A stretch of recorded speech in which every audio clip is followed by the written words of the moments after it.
Hey folks, I want to welcome you into session 2.2 of our Ruth study. This is some material that was not in the guides, but it was a part of my notes, and I wanted to take a chance just to kind of talk to you a little bit about a couple other scenes that happen in this first chapter of the story of Ruth.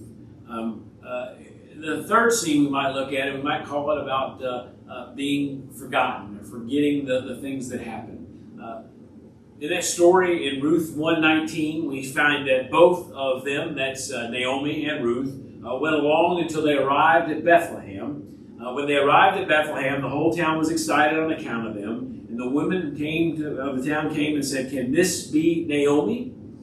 Now, it's like whatever happens when you go back to a small town and people say, "Oh, you're Naomi, I remember you from high school. You look just like you used to look. You haven't changed a bit. But wait a minute, you left here and you had a husband and 2 sons. And why are you back now with this Moabite woman in tow? What's up with that?" They're surprised to see Naomi after she's been gone for so long. And they're probably pretty surprised to see her alone with only Ruth, this Moabite daughter-in-law. So a group of women gets together and they start to catch up. "Naomi, is that really you? Can this be Naomi?" But listen to Naomi's response. Naomi replied to them, "Don't call me Naomi, but call me Mara, for the Almighty has made me very bitter. I went away full, but the Lord has returned me empty. Why would you call me Naomi, when the Lord has testified against me, and the Almighty has deemed me guilty?" So he asked the question, why do you call me Naomi? Naomi, if you recall from session 1, was a word that means delight. It's a synonym for Eden. Don't call me Eden. Don't call me delightful, she said. Don't call me that. Call me Mara. Mara is a name that means bitter, because the life that I've been handed is a very bitter life. God has made my life very bitter. I went away full, but the Lord has returned me empty. The Lord has testified against me, and the Almighty has deemed me guilty.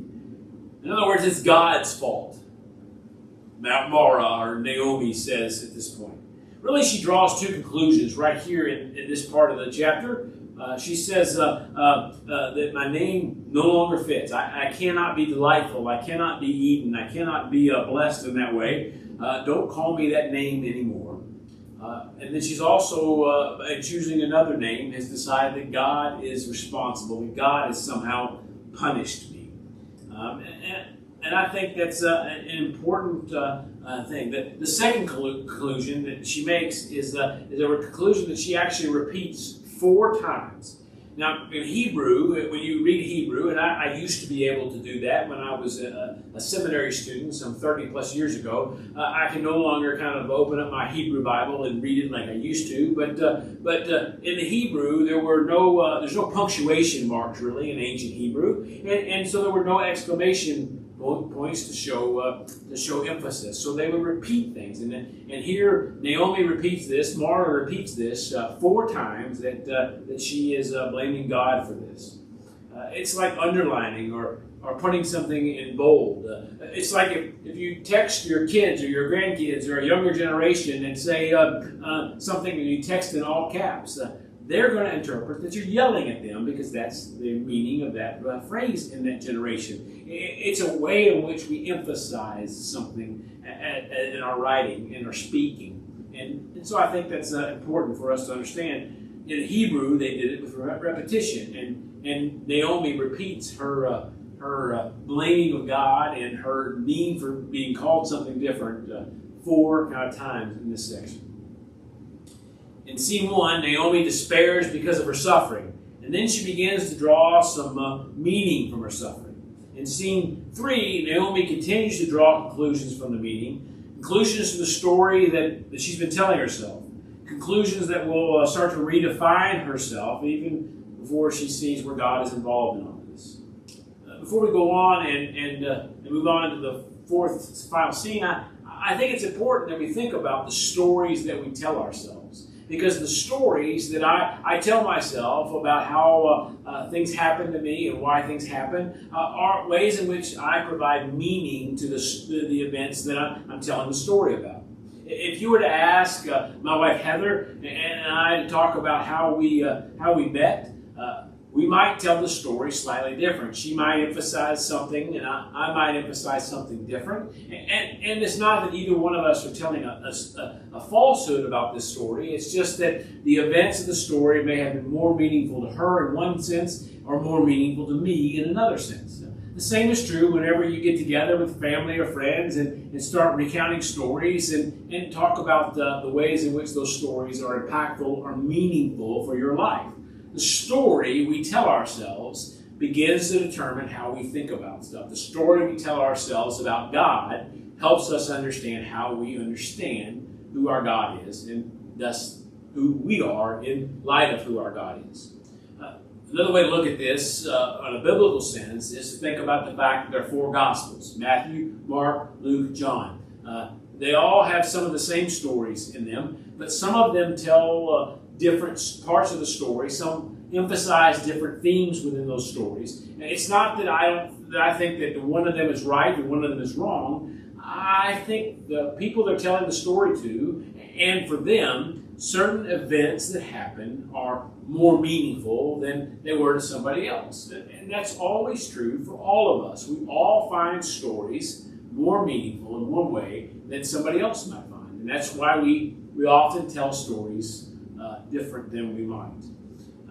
In this story, we have a way in which Naomi begins to tell herself a story about her suffering that begins to define how she understands God, and thus how she understands herself, that her name no longer fits. And I think that's an important thing for us to understand about how this complex dilemma of these women becomes such an important part of how we begin to understand our story.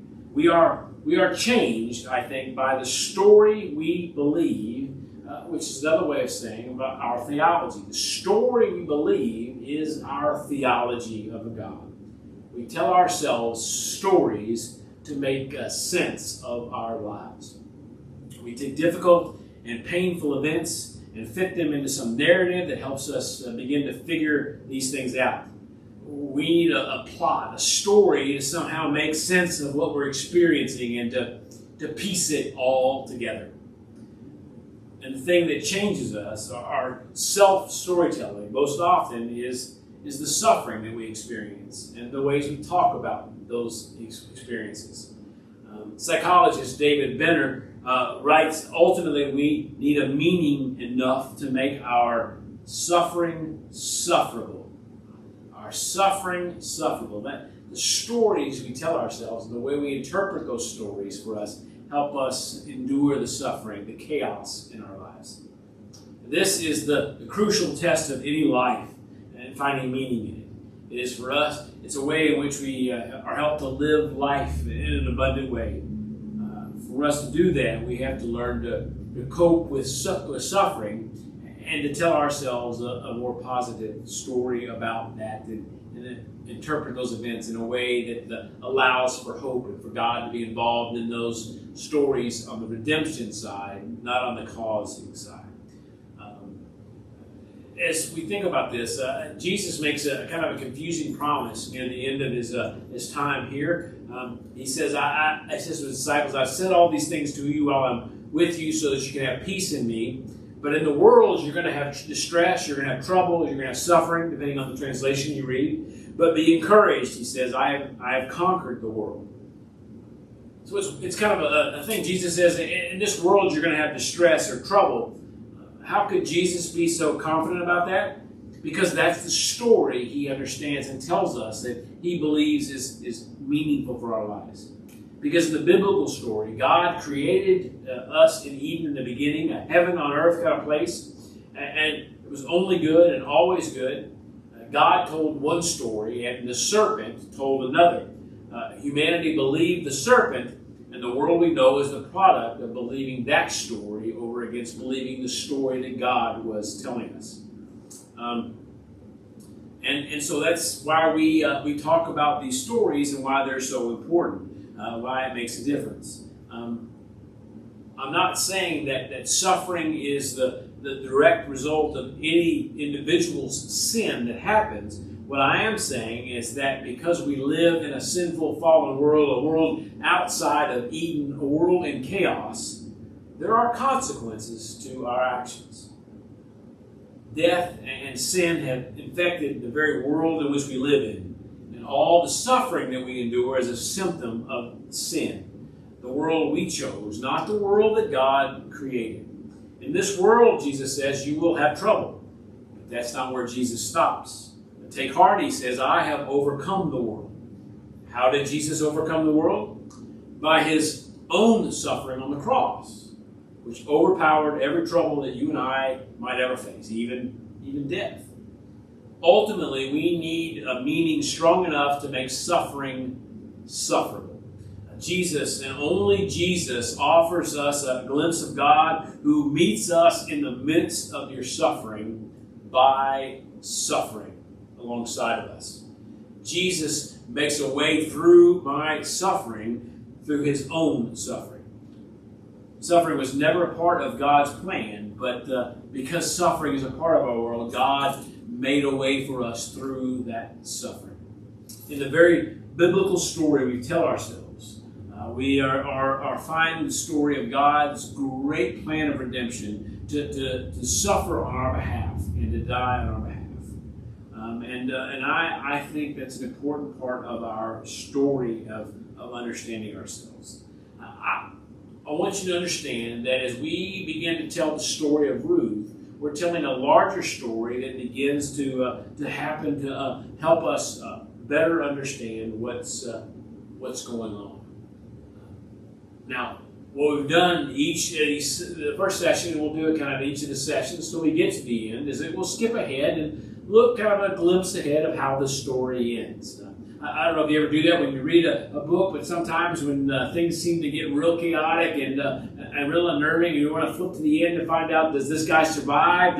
Do they fall in love? Does this thing happen in a positive way? Does the good guy win in the end? You kind of want to flip to the end and find the story. And so we're going to do that each week, each session, to kind of give us a glimpse of that.